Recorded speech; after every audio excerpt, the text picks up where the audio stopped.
Hello students, এসিচ এডুকেটে তোমাদের সবাইকে আবারও স্বাগত। নিয়ে এলাম বাংলা ব্যাকরণ, মাধ্যমিক বাংলা ব্যাকরণ। মাধ্যমিক বাংলা ব্যাকরণের ইম্পর্ট্যান্ট একটি অধ্যায়, সেটা হচ্ছে সমাস। এই সমাসের কিছু গুরুত্বপূর্ণ প্রশ্ন নিয়ে চলে এলাম। এই সমস্ত প্রশ্ন থেকে প্রতিবারই কমন থাকে। প্রতিবারই এই সমস্ত প্রশ্ন থেকেই থাকে। তো শুরু করার আগে বলি যে সবাই ভিডিওটিকে লাইক করবে, আর যারা নতুন চ্যানেলটিকে অবশ্যই সাবস্ক্রাইব করবে, বন্ধু-বান্ধবীদের মধ্যে শেয়ার করে দেবে ভিডিওটাকে। তো শুরু করি প্রথম প্রশ্ন দিয়ে। প্রথম প্রশ্ন হচ্ছে সমাস কথার অর্থ কী? তো সমাস কথার অর্থ হচ্ছে সংক্ষেপ। সমাস কথার অর্থ সংক্ষেপ। 2 নম্বর প্রশ্ন, সমাস হতে গেলে কমপক্ষে কয়টি পদের দরকার? তো কমপক্ষে 2টি পদের দরকার।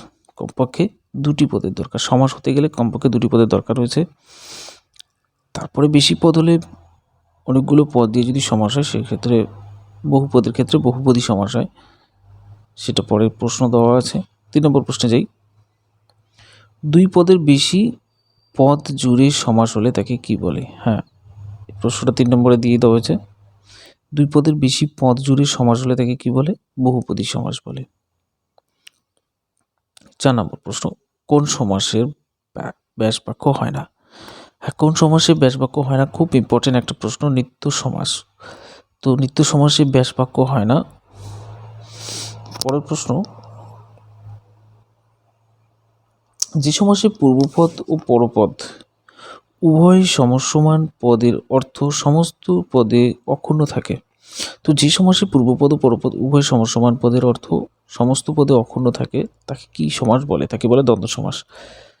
তো এখানে প্রশ্নটার মধ্যেই বলা রয়েছে যে পূর্বপদ ও পরপদ দুটি পদেই বা উভয় পদেই সমস্ত পদে অক্ষুণ্ণ থাকে, অর্থাৎ দুটি পদেরই অর্থ প্রাধান্য পায়। কোন সমাসে? দ্বন্দ্ব সমাসে। এই প্রশ্নটা ঘুরিয়ে দিতে পারে যে কোন সমাসে দুটি পদেরই অর্থ প্রাধান্য পায়? উত্তর হচ্ছে দ্বন্দ্ব সমাস। পরের প্রশ্ন, 6 নম্বর প্রশ্ন, রাজস্বী শব্দটি ব্যাস বাক্য লেখো। তো রাজস্বী শব্দটির ব্যাস বাক্য এবং সমাস হচ্ছে যিনি রাজা তিনি ঋষি। তো কোন সমাস হবে এটা? কর্মধারয় সমাস। যিনি রাজা তিনি ঋষি, কর্মধারয় সমাস।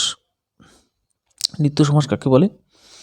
তো যে সমাসের ব্যাস বাক্য করা যায় না তাকে নিত্য সমাস বলে। একটু আগে একটা প্রশ্ন বলা হয়েছিল, প্রশ্নটা আবার নিয়ে যাব ওখানে, যে কোন সমাসে ব্যাস বাক্য হয় না? 4 নম্বর প্রশ্ন। এখানে উত্তর হচ্ছে নিত্য সমাস। তো সেই প্রশ্নটাই, নিত্য সমাস কাকে বলে যদি ঘুরিয়ে আসে, তো লিখবে যে সমাসে ব্যাস বাক্য হয় না তাকে নিত্য সমাস বলে। এটা শর্টকাট বলা হয়েছে এখানে। যেমন অন্য গ্রাম, গ্রামান্তর, অন্য দেশ, দেশান্তর, এগুলো হচ্ছে নিত্য সমাসের উদাহরণ। পরের প্রশ্ন, 8 নম্বর প্রশ্নে যাব। কোন সমাসে পূর্বপদের অর্থ প্রাধান্য পায়? তো কোন সমাসে পূর্বপদের অর্থ প্রাধান্য পায়? সে হচ্ছে অব্যয়ীভাব সমাস। অব্যয়ীভাব সমাসে পূর্বপদের অর্থ প্রাধান্য পায়। তো ব্যাস বাক্য কাকে বলে? যে সকল পদ নিয়ে সমাস গঠিত হয় সেই পদ সমষ্টিকে ব্যাস বাক্য বলে। বাস, যে সকল পদ নিয়ে সমাস গঠিত হয় সেই সমস্ত পদের সমষ্টিকে ব্যাস বাক্য বলে। 10 নম্বর প্রশ্ন, সমাস শব্দটির ব্যুৎপত্তি কি? তো সমাস শব্দটির ব্যুৎপত্তি যদি করতে চাই, তা আমাদের এইভাবে করতে হবে যে সম হাইফেন দিয়ে আস যোগ এই হচ্ছে সমাস। 11 নম্বর প্রশ্ন, রোশানল একটি কোন সমাসের উদাহরণ? তো রোশানল এটা কোন সমাসের উদাহরণ? এটি একটি রূপক কর্মধারয় সমাস। রোশানল একটি রূপক কর্মধারয় সমাস। রোষ রূপ অনল রোশানল, ঠিক আছে। রোষ রূপ অনল রোশানল হচ্ছে রূপক কর্মধারয় সমাস। 12 নম্বর প্রশ্ন, ব্যাস বাক্যের অপর নাম কি? তো ব্যাস বাক্যের অপর নাম বিগ্রহ বাক্য। ব্যাস বাক্যের অপর নাম বিগ্রহ বাক্য। 13 নম্বর প্রশ্ন, পরপদ প্রধান হয় কোন সমাসে? তাহলে পরপদ কোন সমাসে প্রাধান্য পায়? এটা হচ্ছে তৎপুরুষ সমাসে। তৎপুরুষ সমাসে পরপদ প্রাধান্য পায়। 14 নম্বর প্রশ্ন, বহুব্রী সমাসে কোন পদের প্রাধান্য বেশি থাকে? তো বহুব্রী সমাসে কোন পদের প্রাধান্য থাকে সেই কোশ্চেনটাকে এখানে একটু বড় করে উত্তরটা দেওয়া হয়েছে, একটু দেখে নেবে ভালো করে। সমসমান পদগুলির কোনোটিরই অর্থ প্রাধান্য পায় না। তো আমি তো এখানে ডাইরেক্ট লিখে দিতে পারতাম যে কোনো পদেরই অর্থ প্রাধান্য পায় না, একটু করে দেওয়া হয়েছে যে সমসমান পদগুলির কোনোটিরই অর্থ প্রাধান্য পায় না, তাদের মাধ্যমে অন্য কোনো অর্থ প্রাধান্য পায়। তো ব্যাপারটা হচ্ছে বহুব্রী সমাসে সমসমান পদের কোনো পদেরই অর্থ প্রাধান্য পায় না, কিন্তু অন্য পদের অর্থ প্রাধান্য পায়। 15 নম্বর প্রশ্ন, যার সঙ্গে তুলনা করা হয় তাকে কি বলা হয়? তো যার সঙ্গে তুলনা করা হয় তাকে বলা হয় উপমান পদ। উপমান পদ এটা কর্মধারয় সমাসে পাবে, উপমান কর্মধারায়, উপমিত কর্মধারায়। সেখানে উপমান পদ হচ্ছে কোনটি?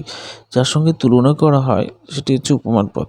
16 নম্বর প্রশ্ন, কোন সমাসে পূর্বপদ সংখ্যাবাচক হয়? তো কোন সমাসে পূর্বপদ সংখ্যাবাচক হয় সে হচ্ছে উত্তর দ্বিগু সমাসে। দ্বিগু সমাসে পূর্বপদ সংখ্যাবাচক হয়। 17 নম্বর প্রশ্ন, যাকে তুলনা করা হয় তাকে কি বলা হয়? তো যাকে তুলনা করা হয় তাকে কি বলা হয়? উত্তর উপমেয় পদ। যাকে তুলনা করা হয় তাকে কি বলা হয়? সেটা হচ্ছে উপমেয় পদ। এর আগের প্রশ্নটাতে নিয়ে যাই আবার, যে যার সঙ্গে তুলনা করা হয় তাকে বলা হয় উপমান পদ। যার সঙ্গে তুলনা করা হয় তাকে উপমান পদ বলে, কিন্তু যাকে তুলনা করা হয় তাকে বলা হয় উপমেয় পদ। একটু ভালো করে মন দিয়ে বুঝবে, আর খাতায় সমস্ত প্রশ্ন উত্তর লিখে রাখবে। পরীক্ষার সময় একটু চোখ বলিয়ে যাবে, বর্তমানে একটু ভালো করে পড়ে নেবে। 18 নম্বর প্রশ্ন, কোন সমাসে পরপদ বিশেষণ পদ? তো উত্তর হচ্ছে উপমান কর্মধারয় সমাস। তো উপমান কর্মধারয় সমাসে পরপদ হচ্ছে বিশেষণ পদ। উপমান কর্মধারয় সমাসে পরপদ বিশেষণ পদ। তোমাদের বাংলা বিষয়ের অন্যান্য সমস্ত প্রশ্ন বা সাজেশন আমাদের এই চ্যানেলে পেয়ে যাবে, এবং ইতিহাস সাজেশন বা অন্যান্য সাবজেক্টের যে বিষয়গুলো বা তোমাদের বিষয়ে কোনো আপডেট, পরীক্ষার বিষয়ে কোনো আপডেট চ্যানেলে পেয়ে যাবে। তো অবশ্যই চ্যানেলটিকে সাবস্ক্রাইব করে রাখবে এবং পূর্বের ভিডিওগুলো একটু দেখে নেবে। 19 নম্বর প্রশ্ন, সমাসবদ্ধ পদের অপর নাম কি? তো সমাসবদ্ধ পদের অপর নাম সমস্ত পদ।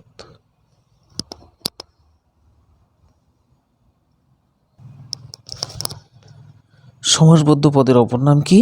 সমস্ত পদ। 20 নম্বর প্রশ্ন, পরস্পর একজাতীয় কাজ করা বোঝালে যে বহুব্রী সমাস হয় তার নাম কি? তো পরস্পর একজাতীয় কাজ করা বোঝালে যে বহুব্রী সমাস হয় তার নাম হচ্ছে ব্যতিহার বহুব্রী। পরস্পর একজাতীয় কাজ করা বোঝালে কোন সমাস হয়? সে হচ্ছে ব্যতিহার বহুব্রী সমাস। 21 নম্বর প্রশ্ন, দ্বিগু সমাসের একটি উদাহরণ দাও। তো দ্বিগু সমাসের উদাহরণ যেমন নবরত্ন, এটাকে নবরত্নের সমাহার। তো দ্বিগুর ক্ষেত্রে সমাহার দ্বিগু, তো দ্বিগুর ক্ষেত্রে সমাহার শব্দটি শেষের দিকে দেখবে অবশ্যই থাকে সাধারণত, এবং দ্বিগুটা হচ্ছে একটি পূর্বপদটা সংখ্যাবাচক হয়। এর আগে প্রশ্নটাকে বলা হয়েছিল। তো দ্বিগু সমাসে একটি উদাহরণ দাও হচ্ছে নবরত্ন। যদি আমরা নবরত্নের সমাহার এটাকে শর্ট করে বা সংক্ষিপ্ত করে বা সমাস করে আমরা বলতে পারি নবরত্ন। 22 নম্বর প্রশ্ন, বেগুন ভাজা কোন সমাসের উদাহরণ? তো বেগুন ভাজা কোন সমাসের উদাহরণ? বেগুন ভাজা হচ্ছে কর্ম তৎপুরুষ সমাসের উদাহরণ। বেগুন ভাজা কর্ম তৎপুরুষ সমাসের উদাহরণ। 23 নম্বর প্রশ্ন, বহুব্রী শব্দের অর্থ কী? তো বহুব্রী শব্দের অর্থ, বহু যদি আমরা বলি তো বহু শব্দের অর্থ আমরা জানি অনেক। ব্রীহি শব্দের অর্থ ধান বা অর্থ। এখানে ধান বা অর্থ, এখানে ধান বসে আছে। তো এক্ষেত্রে যদি আমরা দেখি তো বহু ব্রীহি তো অনেক ধান বা অর্থ।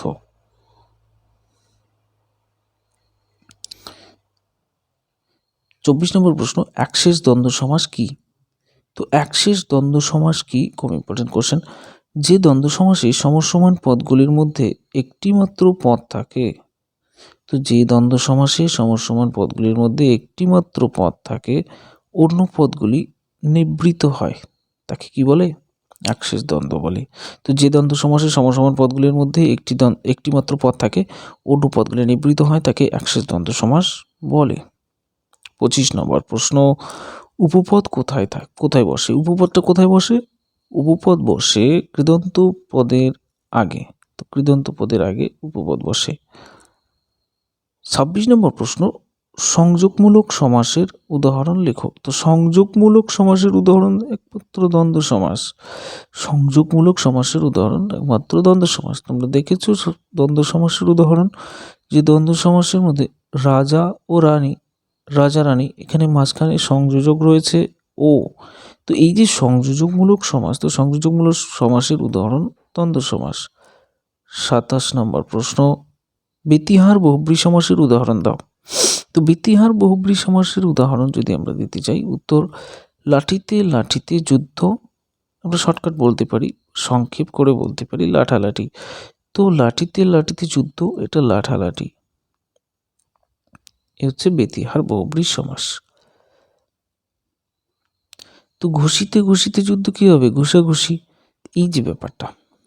28 নম্বর প্রশ্ন, যে যে পদ মিলিত হয়ে সমাস গঠিত হয় তাকে কি বলে?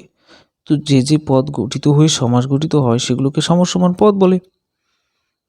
যে সমসমান পদের মধ্যে উত্তর পদ বা পরপদ রয়েছে, আর পূর্বপদ বা আগের পদ, যেটা সমসমান পদের দুটি ভাগ, একটা পূর্বপদ একটা পরপদ। 29 নম্বর প্রশ্ন, অলোপ সমাস কাকে বলে? তো 29 নম্বর প্রশ্নে বলবো অলোপ সমাস কাকে বলে। তো সমাস নিষ্পন্ন হওয়ার পরেও পূর্বপদের বিভক্তি আগের মতো থেকে যায়। তো সমাস নিষ্পন্ন হওয়ার পরেও পূর্বপদের বিভক্তি যখন আগের মতো থেকে যায়, লোপ পায় না, একে বলা হয় অলোপ সমাস। সমাস নিষ্পন্ন হওয়ার পরেও যে পূর্বপদে যে বিভক্তি থাকে সেটা আগের মতোই থেকে যায়, এই ধরনের সমাসকে অলোপ সমাস বলে। তো এর বিষয়ে আমি উদাহরণ পরে দিয়েছি, তো সেরকম প্রশ্ন দেওয়া রয়েছে, শেষ পর্যন্ত দেখো। 30 নম্বর প্রশ্ন, অলোপ সমাস কয় প্রকার ও কী কী? তো অলোপ সমাস 3 প্রকার। অলোপ সমাস 3 প্রকার, কী কী? অলোপ দ্বন্দ্ব, অলোপ তৎপুরুষ, অলোপ বহুব্রী। তো কী কী বললাম? অলোপ দ্বন্দ্ব, অলোপ তৎপুরুষ, অলোপ বহুব্রী। 31 নম্বর প্রশ্ন, অলোপ দ্বন্দ্ব সমাসের একটি উদাহরণ দাও। তো বনে ও জঙ্গলে, তো বনে জঙ্গলে, তো এখানে পূর্বপদের সঙ্গে এই বিভক্তি যুক্ত আছে, তো এটা রয়ে গেছে, এটি লোপ পায়নি। বনে ও জঙ্গলে, বনে জঙ্গলে, তো এটা হচ্ছে অলোপ দ্বন্দ্ব সমাসের উদাহরণ। যেমন এখানে রয়েছে পরের প্রশ্ন, 32 নম্বর প্রশ্ন, তাসের ঘর। এখানে তাসের বলতে তাস দিয়ে যে ঘর বানানো হয় সেটা তাসের ঘর। তো তাসের ঘর, তাসের ঘর, বা তাস দিয়ে বানানো যে ঘর সেটা তাসের ঘর।